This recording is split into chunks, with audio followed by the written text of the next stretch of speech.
I'm currently en route to the Heritage Guitar Plant, which was the original Gibson plant on Parsons Street in Kalamazoo, Michigan. And I'm just a few minutes away from arriving. And I can hardly wait to get to tour and talk to the folks building these incredible guitars. Turn left on Parsons Street.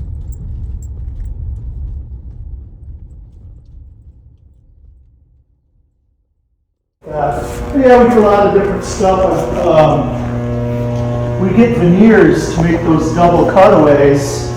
And actually some of this stuff came out of my old office. It's some private stock wood that I have, but this is how we make those guitars, is we laminate 3 layers of wood together and we press that arch into it. You can see that. Yeah. But I got some real fancy veneers the other week, some blistered maple. These are actually insides, but this material is rarer than hen's teeth. Look at that. Oh my gosh. Is that a bird's eye? Is that what they call it blister, but yeah, it's similar. Very, very rare. Oh my gosh, it's beautiful. Hard to come by. So I picked up, I make some fancy guitars from time to time, so I had them pick up some. That's beautiful. Yeah, it's exciting. At the end of the day, we just have crazy amounts of dust everywhere. We got to introduce you to Ginger Lou. Ginger Lou's freaking icon in the industry right here. He started at Gibson in 58. He was the plant manager when they closed this plant down, the co-founder of Heritage Guitar. So yeah, we really, we develop most all of our own tooling, all of our own shapes.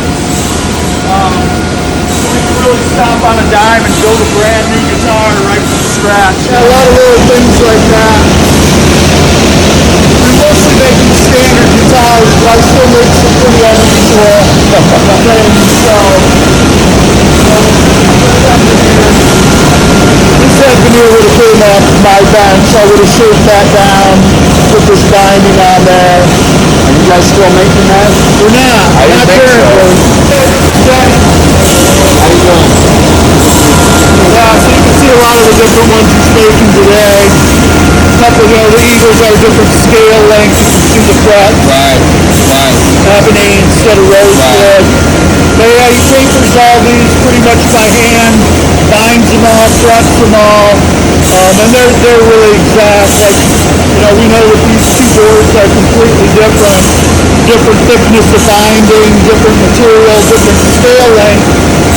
But I also know that I can put those together and they are exactly the same. So he's getting these things within 2,000ths of an inch. Valuable man right there. Absolutely. And then they'll put in the binding by hand, and you got a board to clamp onto his fret and start lifting the guitar up. And, he's got this one done. Takes it out of there, hangs it up. He's going to go on to the next one. That's where mine was. Yeah, absolutely. But you can do different binding packages. You can stack up different sizes. I just showed you that fancy nut. This is the guitar I'm working on for it. Custom guitar. Oh my. Pretty nice, right? Gorgeous, yeah. You saw the nut. Yeah. Oh, it's going to be a stunner. What color? It's actually sunbird. Sunbird. That's the best. So this is strong belt sander, and this is how we sand down, make some of the arches. This is how we clean up the binding. I've got this little table in front where I've been working on the inside, the tops, and back. So this is all different for me. This is what I'm doing. I'm sitting here working with the top now. This is front in, but I've still got to tune it up quite a bit from here.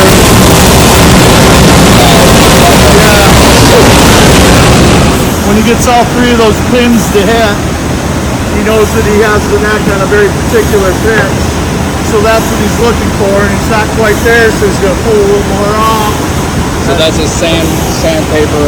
Yeah. So he's just pulling some sandpaper out of there, make sure it's not hanging up, fits real tight. See,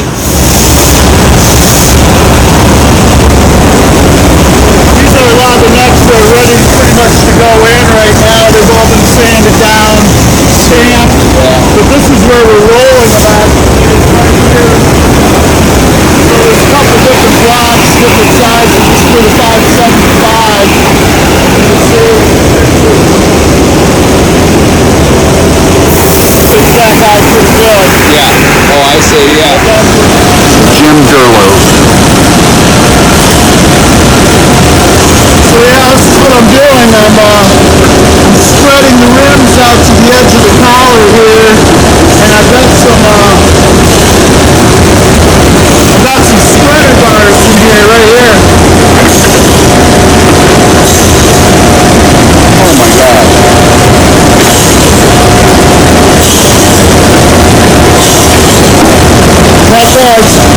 That's all I got it stretched out.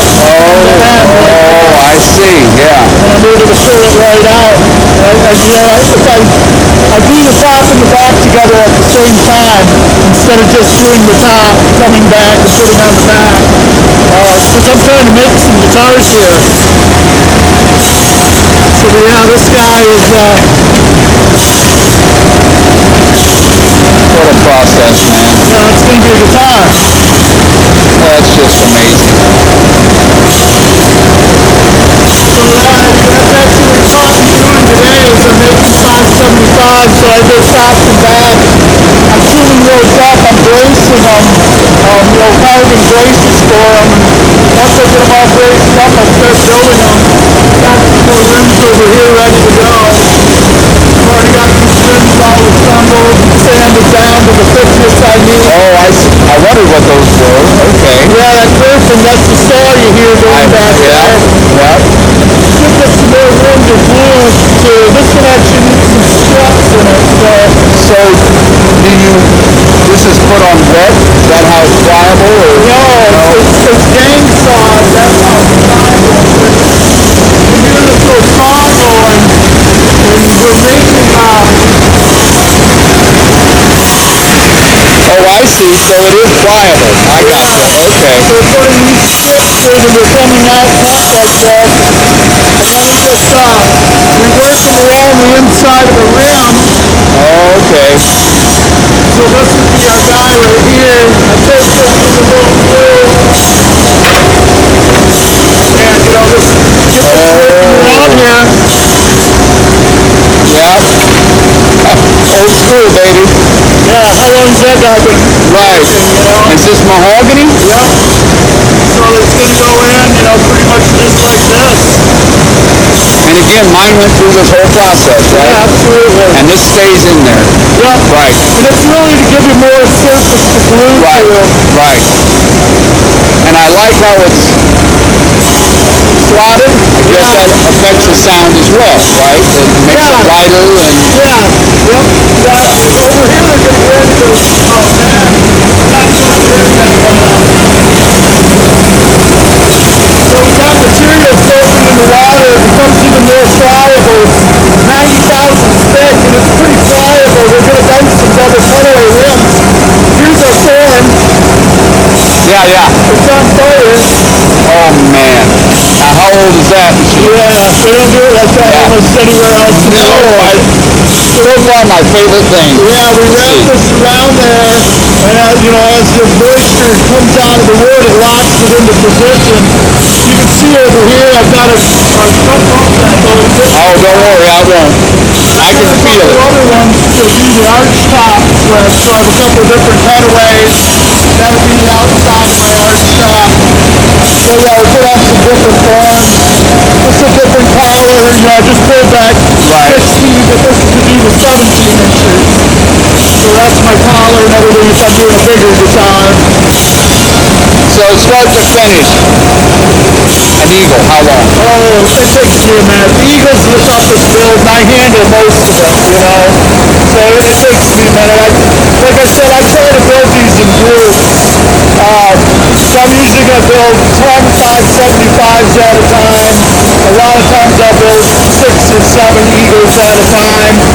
And they generally take me about 2 weeks to get those the guitars all the way through. So I'm pretty close with these guys. I'll be able to clean those up, get some neck pockets in them. Those will be off the binding by tomorrow. Wow. If I don't waste all your time here. No, the electronics division. This box has probably been here 50, 60 years. Right. Yeah, it's hard to touch really anything down here. It's been building guitars for a really long time. Yeah. All these parts have all been, It's so, they can talk, man. Yeah. They can talk. Yeah, we're building our own fixtures. We're building rims with this guy. Got him rest right here. Yeah, we're different things. They're putting the braces in your 535s right here. So this is what's in the middle of it? Yep, and then we're going to mill that down, and it's going to match up with the center block. We don't really seem to have any rims. Yeah. Oh, okay, so that's the center block. What's in mine? And Okay. that block is now going to continue all the way from top to back. I see, Due to yeah. that path. I see. Oh, that helps me understand how that works. Yep, Yeah, great. Yeah, we're milling a lot of our own rim stock. We're just, this is all going to be some rims for 575s. These will be the cutaways for those 575s. So yeah, we're milling all this ourselves for the most part. Yeah, here you go. Here are my patterns for making archtop guitars. Here's how I'm making the 575s. This is how I make $10,000 guitars with that.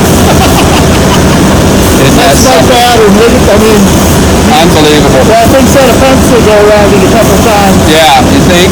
And so I see on here Sweet 16 too. I remember that model. Yep. David Becker, Mimi Fox. Yeah. Yeah, but I had some other things for other guitars that I made over the years. I'm telling you, we used to make a smaller 535. There's a pattern for that. Class tech. Make a groove master. So this is kind of like a 336. Yeah. That's the one that I love that size. Yeah, so as you can see, it's a little bit smaller. Yes. So I can still do it. I still have all my patterns. I haven't thrown anything away. Well, we may have to talk about that in the future. Oh, look at this. Shower time. Yeah, so humidity. Yeah, there's an 18-inch here for a Super 400 or Super Eagle. So yeah, that's my pattern. That's great. That's just great. Yeah. Wow, thanks for showing me all this stuff. This is like a kid in a candy store right now. Yeah, it's really something else. So here's how we laminate with 535. We have the outside here, this core stock of poplar basswood, and then the inside, we glue them all together here, and we put them into this press. And this press has a die in it, and we're forcing that arch into it. We're forcing that shape. Oh, okay. So this is what we end up with, is this guy here, and you can see, Oh, yeah. he's been pushed in there. Now again, do you have to wet the wood before it goes in there? Or anything? No, the core stock is kind of soft, and we apply glue to it, so it makes it even softer yet. I see. Gives us a little crushability. That's amazing. And then, I was telling you about, so these are going to be 535s, obviously. But I got the set of that blister down here for myself. Woo, look at that.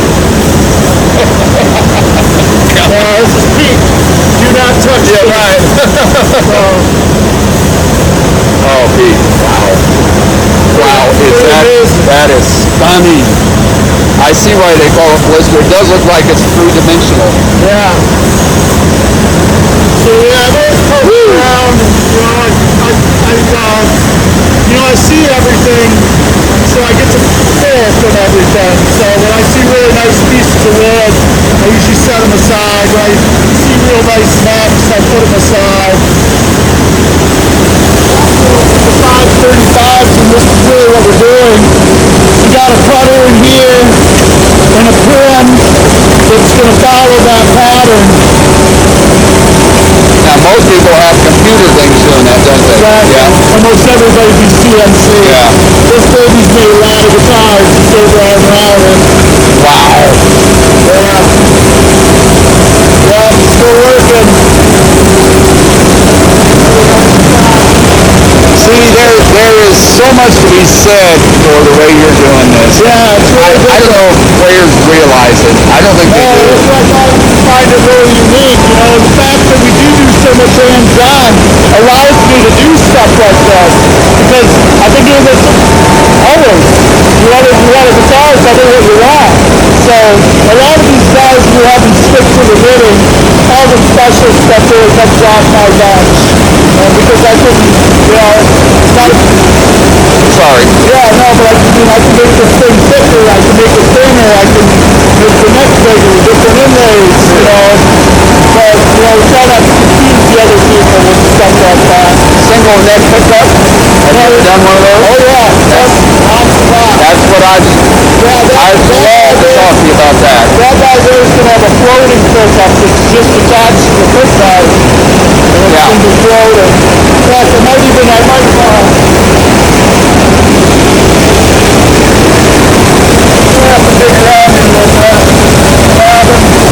this is a prototype for my foot guard that I'm going to make for that. I didn't make it out of ebony, obviously, but this is a pattern that I made for this guitar. So, put the leather like that, floating pickup will be right about here, poke it out. I got some little thumb wheels that are going to control the volume and the tone.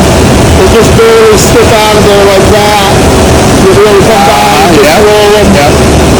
So is it going to be your pickup, or are you using a Ken Armstrong? I'm going to use Ken Armstrong, thin gin.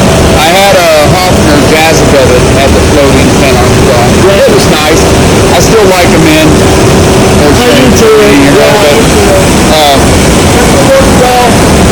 What I ought to maybe in the future talk to you about is maybe a little thinner single pickup, single cut like that. I would love that.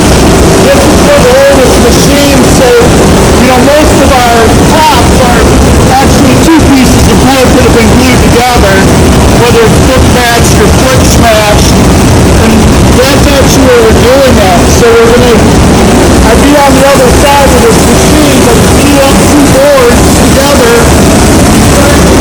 in here, and then you hit the button, you spin it around, and glue up another one. So it's really just a giant crank carrier. But this is from the retooling that Lloyd Ware did in the 20s, and we're still using it today. You can see when you squeeze the wood, it drips out. Back in the old shop, I had a drip out pile that was like that big.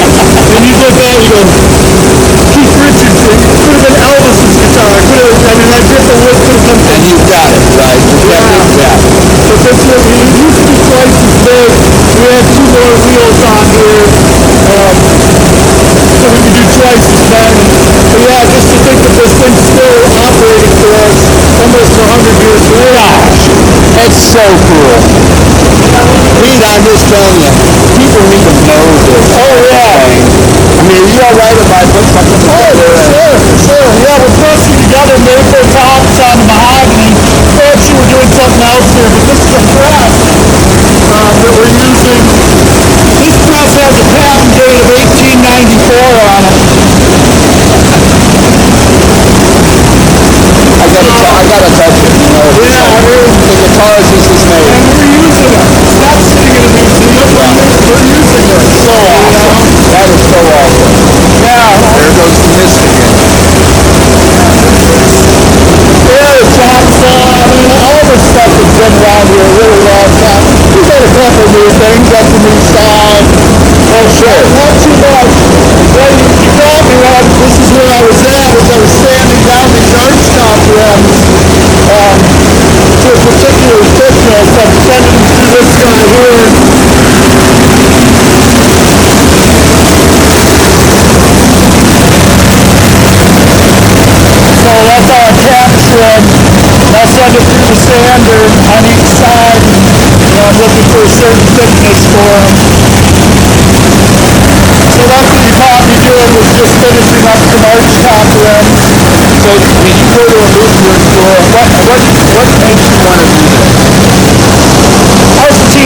before, with guitar, and I figured out how the truss rod worked a lot faster than most of my friends. So they're like, "Can you fix my guitar for me?" I didn't even see it, So I figured out how to set them up and intonate them, at a pretty young age. Then I started meeting some people, and this was way before the internet. So I met some people in a neighboring town about 30 miles away that knew a lot about vintage guitars, and he was a repairman for a store. So we started doing lots of dinners and stuff together, and when I finally started going out a little more on my own, I always had him to fall back on. I could always kind of go, "Hey, I'm in a little over my head, can you help me out?" So they allowed me to take on bigger things, bigger projects, and got me going a lot quicker. I'm honored to know you, brother. Yeah.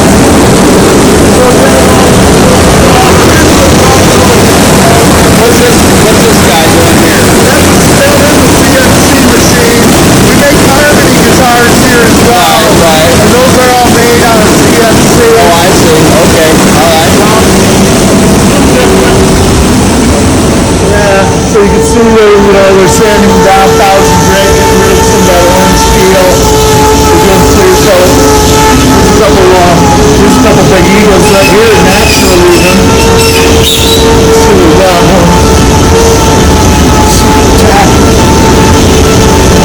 That makes it pretty nice from time to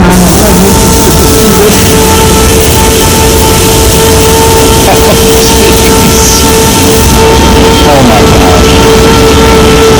I get lucky every now and again. Oh, lucky. It's not lucky. How's that one? It looks pretty good too. You're not going to make an ugly one, I know you. Oh, goodness. Yeah. Player side, it's a little bit of a ring block on the headset. Oh, I see it.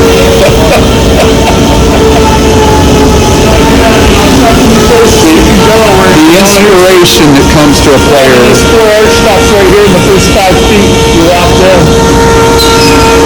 So that's Ross is putting another one back there.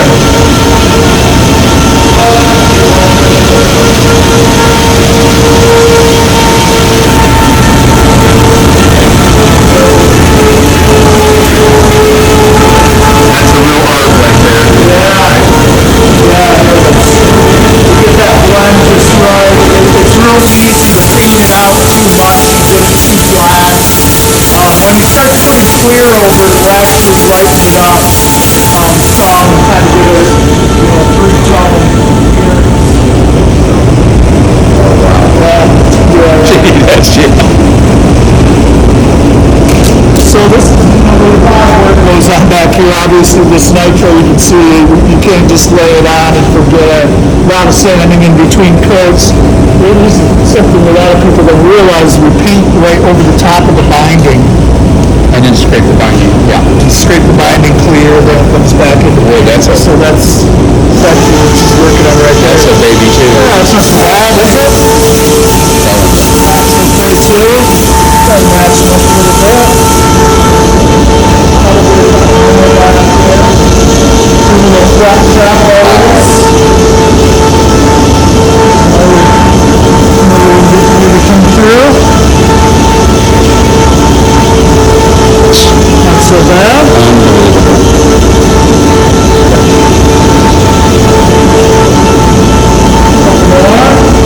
Three more stops right there.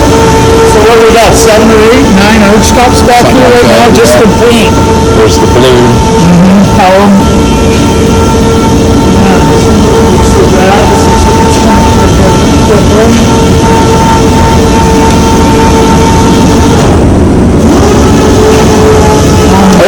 On the sunburst, a little bit different.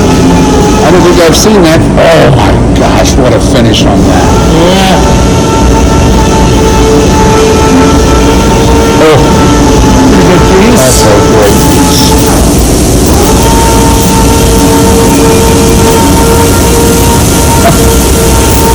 I'm having a big time. I gotta tell you, I'm having fun. So we're running front back here, so you know about these guys. Yeah. There's all the front squares Yeah. and stuff.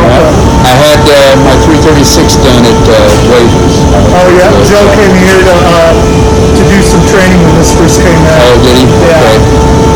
It makes a difference. Oh yeah, it certainly does. So, but again, only as good as the operator, and it still takes quite a bit of cleanup work when you're done. So we're both a mine truck here? Then? Oh yeah, Yeah. absolutely. Every guitar's flat. I'm telling you what. Yeah. So plucking the white wood and then bring them into the paint. But yeah, you can see you still got to do considerable cleanup, and they do a lot of prep over there, but there still needs to be quite a bit more done after plucking. Keep things nice and clean. So yeah, they stay busy.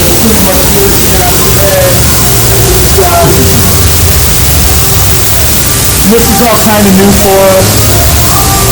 Is this one of the Sweetwater exclusives right here? Probably is, yeah. Because I think they did Yeah, run a dirty lemon. Dirty Lemon, yeah. Love that. Yeah,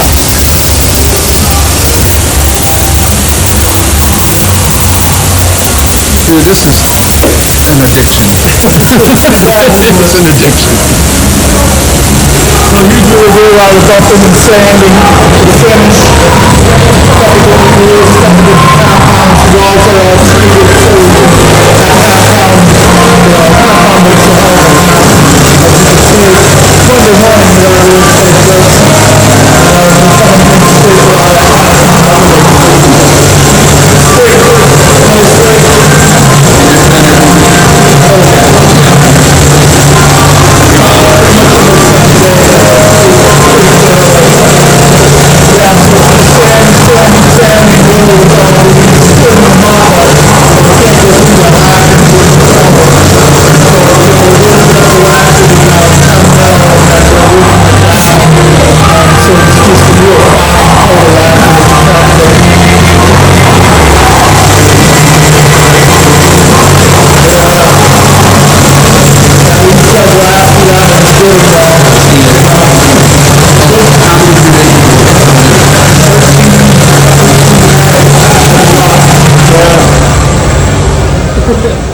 good color.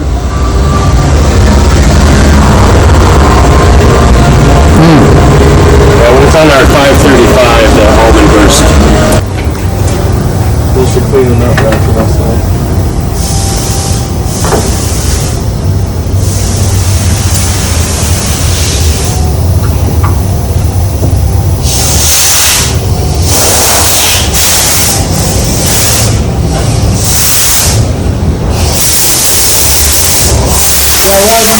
Some issues with them here that they just need further attention, so they're getting kind of dusty, waiting for us to get to them. Yeah. We're trying to get the clean ones out first. Look at this side of this red. Yeah, it's nice looking this up there. So yeah, same actually looking at them cleaning them up right here before they get all the sharp pink harmony with a big C. Yeah. It's cool.